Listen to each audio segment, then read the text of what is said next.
আচ্ছা, প্রিয় বন্ধু ও ছাত্রছাত্রীরা, আজকে আমরা পড়ব ধারকের সমবায়, কম্বিনেশন অফ ক্যাপাসিটরস।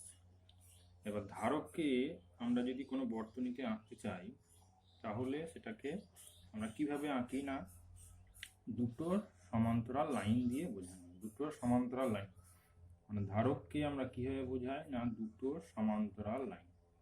এটা আসলে কি না, কোনো ওই দুটো পাথকে সংক্ষেপে বোঝানো হচ্ছে।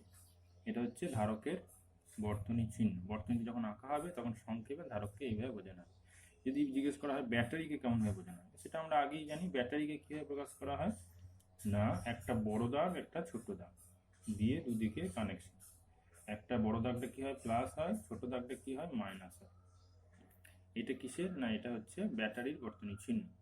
ধারকের বর্তনী চিহ্ন কী হবে, দুটো সমান দৈর্ঘ্যের সমান্তরাল সরলরেখা দ্বারা বোঝানো হয়। আর এই কানেকশনের জন্য দুদিকে দুটো কি থাকবে, তার থাকবে।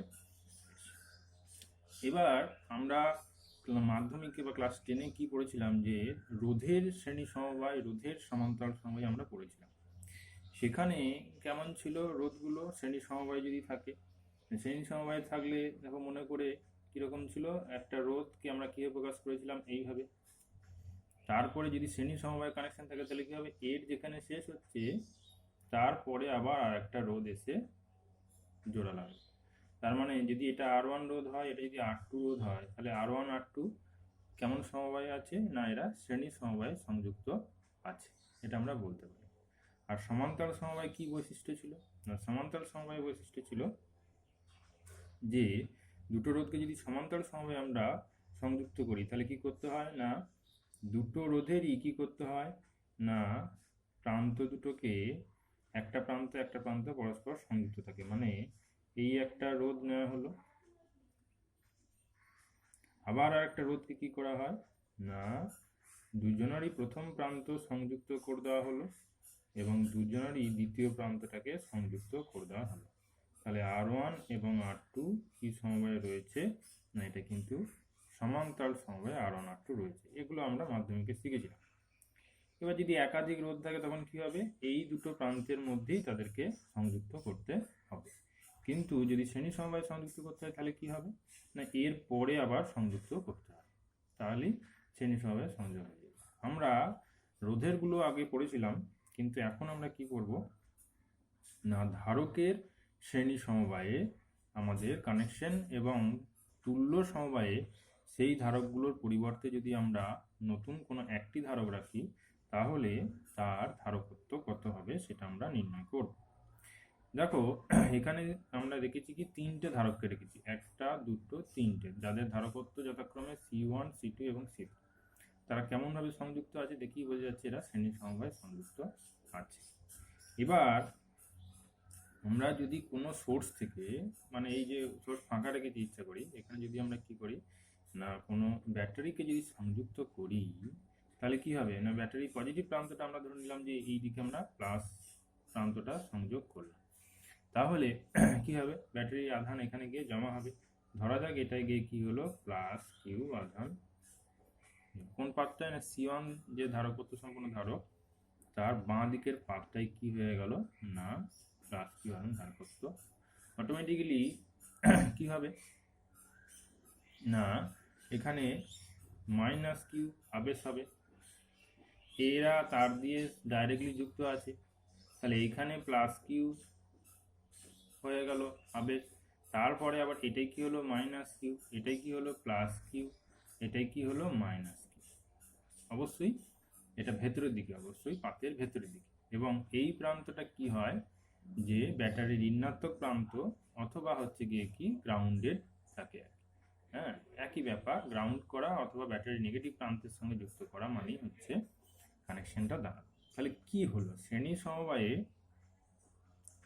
প্রত্যেকটা ধারকের কি হয়ে গেল, আধান দেখো একই হয়ে গেল। C1 C2 C3 ধারকত্ব আলাদা, ধারণ করার ক্ষমতা আলাদা, কিন্তু কি হচ্ছে না, তাদের আধানগুলো কিন্তু একই হয়ে যাচ্ছে। এবার যদি জিজ্ঞেস করা হয় যে C1 ধারকের দুই প্রান্তের বিভব পার্থক্য কত, যদি আমরা C1 ধারকের দুই প্রান্তের বিভব পার্থক্য যদি V1 ধরি, তাহলে V1টা কত হবে, আমরা জানি কি Q সমান CV ফর্মুলা। তাহলে এর ক্ষেত্রে আধান কিউ আছে, তাহলে এর ক্ষেত্রে ধারকত্ব C1, যদি আমরা বিভব পার্থক্য V1 ধরি তাহলে কিউ সমান C1 V1। একইভাবে দ্বিতীয় ধারকটার জন্য কি হবে, কিউ সমান হবে C2 V2, এবং তৃতীয় ধারকটার জন্য কি হবে, কিউ সমান হচ্ছে C3 V3। শ্রেণী সমবায়ে প্রত্যেকটি ধারকের কি হয়, আধান একই হয়। এটা অন্যভাবেও যদি ভাবতে চাও তাহলে রেজিস্ট্যান্সের ক্ষেত্রেও ভাবতে পারো। রেজিস্ট্যান্সের ক্ষেত্রে যদি আমরা শ্রেণী সমবায় সংযোগ করি তাহলে কি হতো আগে, না এখানে যদি আমরা একটা ব্যাটারিকে সংযোগ করতাম তাহলে কি হতো, না প্রত্যেকের ভেতর দিয়ে দেখো একই কারেন্ট যেত, তড়িৎ প্রবাহ মাত্রাটা কি একই যেত, আর কোনো পদ নাই যাওয়া, সেই জন্য কি হয়, তড়িৎ প্রবাহ মাত্রাটা এক হয়। তাহলে অটোমেটিক্যালি আমরা কি বলতে পারি, I সমান কিউ বাই টি হয়। তাহলে শ্রেণী সমবায়ে কি হবে, না আধান প্রত্যেকের কি হবে, একই হবে। তাহলে সেখান থেকে আমরা এই রিলেশনটা লিখলাম। এবার যদি বলা হয় যে তাহলে বিভব পার্থক্য এদের দুজনের মধ্যে কত হচ্ছে V1, এদের দুজনের মধ্যে কত হচ্ছে V2, আর এদের এই দুটো পাতের মধ্যে কি হচ্ছে V3।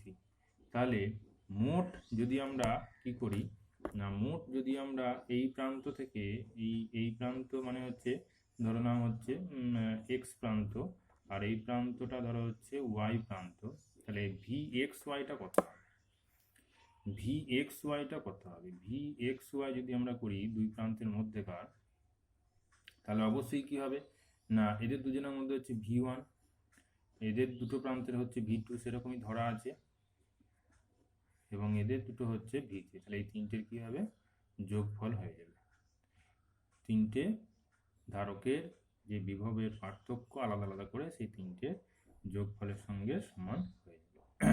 এবার V1 এর জায়গায় কত লিখতে পারি আমরা, V1 এর জায়গায় লিখতে পারি কিউ বাই C1। তাহলে এটা হচ্ছে কিউ বাই C1, এটা লিখতে পারি হচ্ছে গিয়ে কি কিউ বাই C2, এটা লিখতে পারি হচ্ছে কিউ বাই হচ্ছে C3। ওকে, এবার আমরা কি করছি যে আমাদের এখনকার কাজ কি, কাজটা হচ্ছে যে এই তিনটে ধারকের পরিবর্তে যদি আমরা একটা ধারককে রাখতাম, মানে ধরো এখানে যে এক্স ওয়াই পয়েন্ট আমরা নিয়েছি, যদি একটা ধারক রাখতাম তাহলে কি হতো, না ওই তিনটে ধারকের কাজ এই একটা ধারককে দিয়ে করাতে হতো। তার মানে আমরা বলতে পারি এই তিনটের তুল্য হচ্ছে বা তুল্য ইকুইভ্যালেন্ট হচ্ছে এই ধারকটা, যার ধারকত্ব আমরা ধরো ক্যালকুলেশন করতে চাইছি এতক্ষণ ধরে ক্যালকুলেশন। ধরো সি, এটাকে আমরা করছি এস, সিএস কেন, শ্রেণী সমবায় ইংরেজি হচ্ছে সিরিজ কম্বিনেশন, সেখানে সিএস মানে এই তিনটের তুল্য ধারকত্ব হচ্ছে সিএস। কেন না এক্স পয়েন্টের মাঝেই দেখো বসিয়েছি। আর ব্যাটারি আমাদের আগে যা লাগানো ছিল এখনো কিন্তু তাই লাগানোই আছে। সোজা কথায় VXY যা ছিল আগে এখনো তাই আছে। তাহলে এদের ক্ষেত্রে আমরা কি বলবো, না আধান সেই কিন্তু কি হবে, না একই আধান যাবে, কিউ আধান যাবে।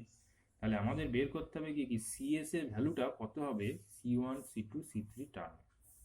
তাহলে এদের ক্ষেত্রে যদি আমরা ইকুয়েশন আমরা লিখতে পাই তাহলে VXY কত হবে, এদের ক্ষেত্রে VXY দেখো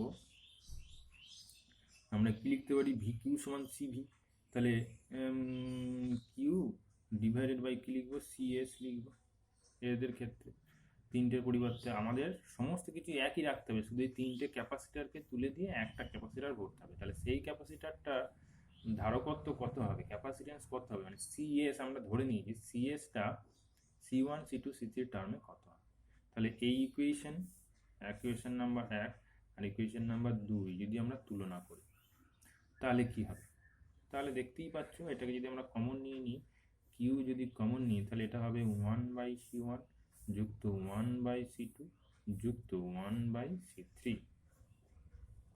তাহলে 1 আর 2 থেকে যদি আমরা তুলনা করি তাহলে দেখো VXY সমান VXY, তাহলে এদিকে হয়ে গেল কিউ বাই CS সমান হয়ে গেল কিউ, এদিকে হয়ে গেল 1/C1 প্লাস 1/C2 প্লাস হচ্ছে 1/C3।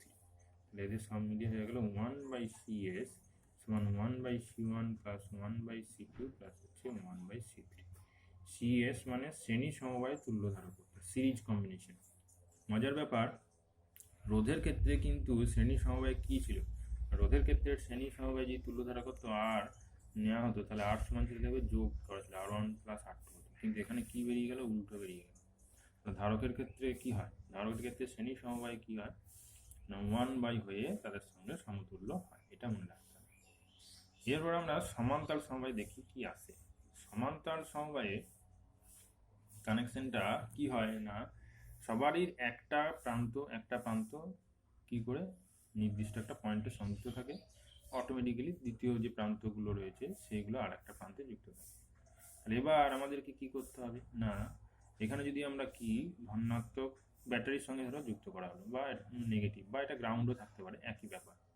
এটা গ্রাউন্ড করা মানেই হচ্ছে নেগেটিভ প্রান্তের সঙ্গে যুক্ত করা। তো এবার কি হবে না এখান থেকে গিয়ে আধান এখানে যাবে। আধান যদি যায় তাহলে প্রত্যেকটার কি আধান সমান হবে? প্রত্যেকটার আধান কিন্তু সমান হবে না। কেন হবে না না এরা কিভাবে যুক্ত আছে, প্রত্যেকের বিভবও দেখো একই। প্রত্যেকের বিভব যদি আমরা এখানে ক্যালকুলেশন করতে চাই, ধরো এই দুটো পয়েন্টের মধ্যেকার বিভব হচ্ছে বিভব পার্থক্য কত না ভি। তাহলে উভয় প্রত্যেকেই C1 C2 C3 প্রত্যেকেই দেখো এই প্রান্তটা এখানে যুক্ত আছে আর এই প্রান্তটা এখানে যুক্ত আছে। তাহলে আমরা কি বলতে পারি না C1 C2 ধারকের প্রত্যেকের কি বিভবটা একই, বিভব পার্থক্যটা কি একই। আর এদের ক্ষেত্রে কি ছিল আধানটা শ্রেণী সমবায় কি ছিল আধানটা প্রত্যেকের একই। হ্যাঁ আধান একই, প্রত্যেকের আধান ছিল একই। আর বিভব পার্থক্যটা হচ্ছে এদের ক্ষেত্রে সকলের ক্ষেত্রে একই, কারণ ভি ধরো এখানে ধরে নিয়েছে। তাহলে আমাদের এখান থেকে ইকুয়েশনগুলো কি লিখতে পারি, বললাম কি প্রত্যেকের আধান কিন্তু একই জমা হবে না। যেমন প্রত্যেকের ধারকত্ব আলাদা, ধারকত্ব আলাদা থাকার জন্য কি হবে না যে যেমন ধারণ করার ক্ষমতা সেই অনুযায়ী ধারণটা করবে। কেননা এখানে সুযোগ রয়েছে যে প্রত্যেকের বিভব পার্থক্য একই কিন্তু তারা সেরকম আধান জমা করবে। তাহলে এদের জন্য ইকুয়েশনগুলো কেমনভাবে লিখতে পারি, সেটা হচ্ছে কি ধরো C1 কিউ পরিমাণ আধান জমা করলো, তাহলে Q1 সমান কি হবে C1 ইন্টু ভি।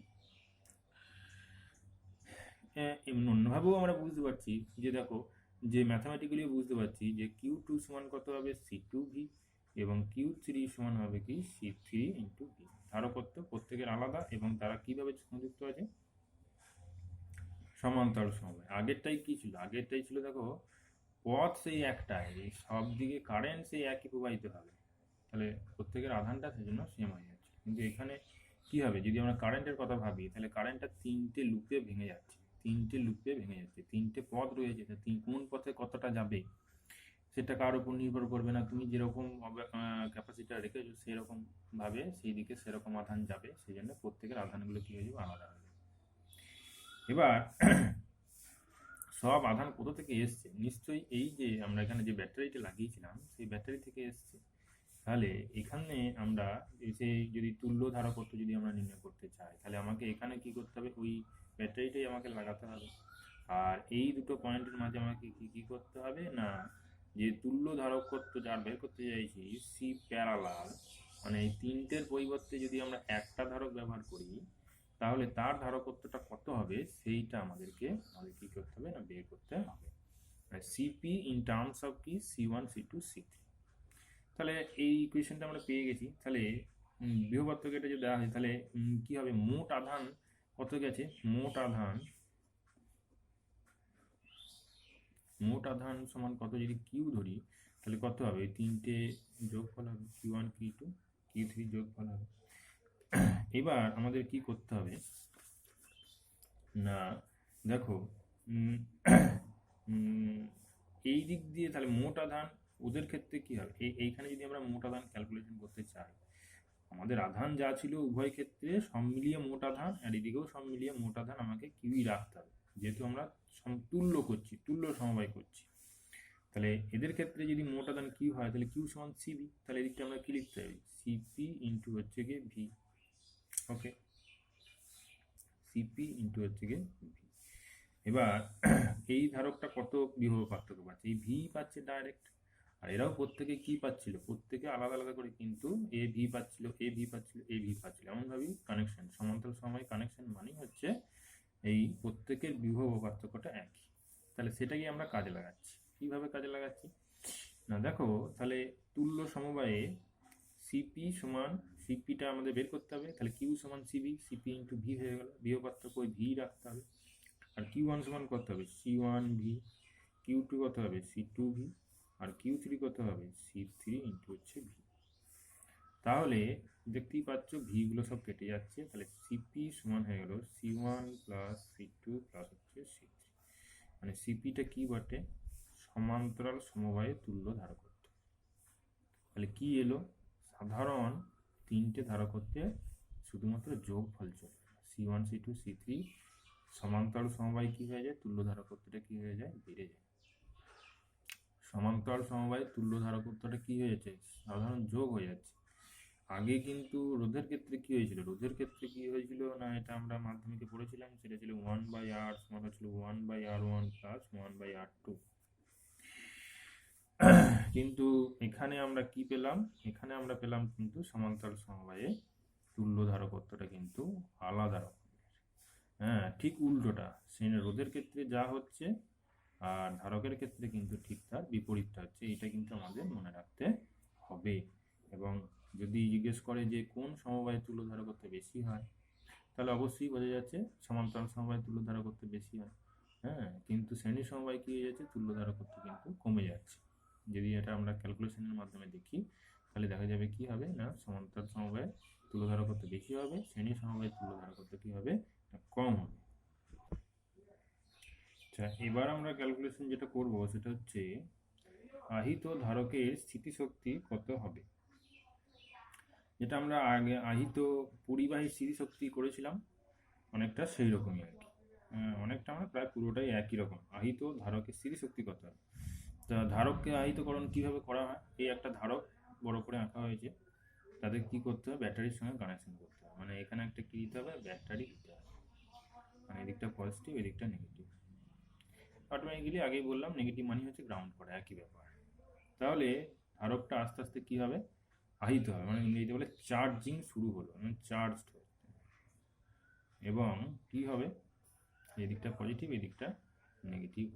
কতক্ষণ চার্জিং চলবে না, এর ব্যাটারি যদি 12 ভোল্ট হয়, যদি আমরা ভি ভোল্ট বা 12 ভোল্ট যদি ধরি, তাহলে এই আস্তে আস্তে আস্তে আস্তে আধান এমনভাবে জমা হবে যাতে এই দুটো পাতের বিভব পার্থক্য কী হয় না, 12 ভোল্টে গিয়ে থেমে যায়। তাহলে ওই চার্জিং হয়ে যাওয়ার পর কি হয়ে যাবে, এই সার্কিটে কারেন্ট কিন্তু বন্ধ হয়ে যাবে, কারণ এইদিকে কারেন্ট পাঠাবে আর এইদিকে কারেন্ট পাঠাবে, সেই জন্য কী হয়ে গেল, ফুল চার্জ হয়ে গেলে কি হয়ে যাবে না, সার্কিটে তড়িৎ প্রবাহ বন্ধ হয়ে যাবে। এবার চার্জিং হতে তো কিছুটা সময় লাগবে, এবার চার্জিং করতে গিয়ে কি হবে না, প্রথমেই ধরা যাক মোট আধান, ধারকের মোট আধান কত হলো না, মোট আধান ধরা যাক হচ্ছে ক্যাপিটাল কিউ হলো, আর অন্তিম বিভবও কত হলো, অন্তিম বিভব ধরা গেল ক্যাপিটাল ভি হলো। এবার এইটা তো প্রথমেই সঙ্গে সঙ্গে পুরো আধানটা কিউ আধানটা এখানে ঢুকতে পারেনি এবং তার বিভবটাও বেড়ে ভি হয়নি, কি হয়েছে, আস্তে আস্তে প্রথমে ছিল আধান 0, তারপর অল্প অল্প অল্প করে আধান জমা হয়েছে। তাহলে আধান জমা হতে গেলে কি হবে না, দেখা যাচ্ছে এদিক থেকে এদিকে তড়িৎ প্রবাহিত হয়ে গিয়ে এখানে কি করছে, আধানটাকে এক্সট্রা জমা করছে। তাহলে কিছুটা আধান যখন থাকছে তারপরেও তো আরো এক্সট্রা আধান গিয়ে এখানে জমা করতে হচ্ছে, তবে একে তো মোট আধান কিউ হচ্ছে। তাহলে কি হচ্ছে না, আগের মতোই না, অতিরিক্ত যখন পজিটিভ আধান যখন এখানে ঢোকাতে হচ্ছে, তখন কি হচ্ছে, আগেকার থাকা আধান কি করছে, বাধা দিচ্ছে। তাহলে যদি বাধা দেয় তাহলে কি হবে না, সেই বাধার বিরুদ্ধে এই ব্যাটারিটিকে কাজ করতে হবে। ব্যাটারি কাজ করে কি করবে, এখানে আধান জমা করে ফুল চার্জ করে মোট আধান কিউ করবে। তাহলে প্রত্যেক মুহূর্তে কি করছে, এখানে আধান জমা থাকা অবস্থায় সেই আধানের বিকর্ষণ বলকে অতিক্রম করে এখানে আরও তারপরও আধান জমা করতে হচ্ছে। তাহলে ওই কাজটা কি হবে, ধারকের ভেতরে স্থিতিশক্তি আকারে জমা থাকবে। সেজন্য এই ক্যালকুলেশন করতে কত হবে, ক্যালকুলেশনটা যদি করতে হয় তাহলে আমাদের একটা কিছু ধরে নিতে হবে। সে কি ধরতে হবে না, ধরা যাক কোনো মুহূর্তে মুহূর্তে আধান কত না, ছোট হাতের কিউ, আর সেই মুহূর্তে বিভব কত, বিভব হচ্ছে স্মল ভি আমরা ধরব। তাহলে যখন আধান ছোট কিউ, সেই পরে যদি আমরা আরো এক্সট্রা ডিকিউ আধান এখানে আমরা ডিকিউ আধান যদি তার সঙ্গে অ্যাড করতে চাই, তাহলে আমার কি করতে হবে না কাজ করতে হবে। তাহলে সেই কাজ যদি ক্ষুদ্র কাজ তখন করতে হয়, হ্যাঁ ক্ষুদ্র কাজকে আমরা কি করি ডিডব্লিউ দ্বারা ডিনোট করি। তাহলে ডিডব্লিউটা কত হবে, ডিডব্লিউটা হচ্ছে আধান ইন্টু কি বিভব হয়, হ্যাঁ ক্ষুদ্র আধান ইন্টু বিভব। আধান কত আনতে হয়েছে ডি কিউ, আর বিভবটা কত না সেই সময় ভি। তাহলে সেই সময় আধান অলরেডি ছিল কিউ, এবং সেই আধানের জন্য সেই মুহূর্তের বিভব হচ্ছে স্মল ভি। তাহলে সেখান থেকে আমরা কি পেয়ে যাচ্ছি না ক্ষুদ্র কাজ যদি তারপরে এক্সট্রা ডিকিউ আধানকে আনতে হয়, তাহলে যে ক্ষুদ্র কাজটা করতে হবে সেটা কি না ডিডব্লিউ সমান ভি ইন্টু ডিকিউ। এবার এই স্মল ডিকিউ আনতে ক্ষুদ্রকৃত কার্য হচ্ছে এইটা। তাহলে আমাদের এইটার দিকে ভাবি, তাহলে এটাই প্রথমে আধান কত ছিল, প্রথমে আধান ছিল 0, তারপরে আস্তে আস্তে আধান বেড়ে কততে হয়েছে, মোট আধান কিউতে হয়েছে। তাহলে একদম 0 থেকে কিউ অবধি আধানকে জমা করতে গিয়ে যে কাজ করতে হয়েছে সেটা কি করে পাবো, সেটা যদি মোট কৃতকার্য আমরা ধরি ডাব্লু, তাহলে কি করতে হবে ইন্টিগ্রেশন করতে হবে কোথায় 0 থেকে কিউ ভি ইন্টু ডি, মানে ইন্টিগ্রেশন ডি ডাব্লু কোথায় না 0 টু কিউ ডি ডাব্লু সমান কত হবে ভি ইন্টু ডি। ওকে, এটা ক্ষুদ্র কৃতকার্য ছিল। তাহলে মোট কৃতকার্য কত হবে না ডি কিউর উপর ইন্টিগ্রেশনটা করতে হবে, কিউটা তো ছিল 0 থেকে একদম ক্যাপিটাল কিউ হয়েছে, হ্যাঁ তাহলে সেটাকে আমরা কীভাবে লিখতে পারি, তো এটা আমরা কিছুই না আগে ক্যালকুলেশন আমরা করেছি। তাহলে ভি এর জায়গায় আমরা কি লিখবো, ভি এর জায়গায় তো কিউ সমান তো সি ইন্টু স্মল ভি, হ্যাঁ তাহলে আমাদের ভি এর জায়গায় কি লিখতে পারি হচ্ছে কিউ বাই হচ্ছে সি ইন্টু হচ্ছে ডি কিউ। সিটা হচ্ছে ধারকত্ব, আমরা জানি ধারকত্ব কি হয় না ধারকত্ব কিন্তু ধ্রুবক রাশি, সেজন্য ইন্টিগ্রেশনের বাইরে চলে এলো, integration 0 to Q small Q D Q. তাহলে এটা এক্স ডিএক্স এর মতো ইন্টিগ্রেশন, তাহলে এক্স স্কোয়ার বাই 2, তাহলে হয়ে গেল আমরা বসিয়ে দিলাম ওইখানে 2টা নিয়ে চলে এলাম, সি ভ্যালুটা যদি বসিয়ে দিই তাহলে ক্যাপিটাল কিউ স্কোয়ার। এটাকে আমরা আরো চেঞ্জ করতে পারি, কিভাবে চেঞ্জ করতে পারি, এটা হয়ে গেল তাহলে ডাব্লু সমান কি না half of Q square by C. Q সমান যদি আবার সি ভি বসিয়ে দিই, সি মানে ক্যাপিটাল ভি, কিউ সমান হচ্ছে ক্যাপিটাল সি ক্যাপিটাল ভি, যদি আমরা বসিয়ে দিই তাহলে এখান থেকে কত হবে সি স্কোয়ার ভি স্কোয়ার, তাহলে একটা সি কেটে গেল, তাহলে হাফ সি ভি স্কোয়ার। এটাও আনতে পারি, অথবা যদি কিউ এর টার্মে আনতে চাই তাহলে কি হবে half into Q into V. আগে পরিবাহীর স্থিতিশক্তি যেটা বেরিয়েছিল সেটাই কিন্তু ধারকের স্থিতিশক্তি বেরোলো, একই ব্যাপার, কারণ পুরো ঘটনাটা একই ঘটনা ঘটছে। বিভিন্ন ইকুয়েশনের ক্ষেত্রে এই ইকুয়েশনটা কাজে লাগবে নাকি এই ইকুয়েশনটা লাগবে নাকি এটা লাগবে, সেটা অঙ্কের উপর কিন্তু নির্ভর করছে।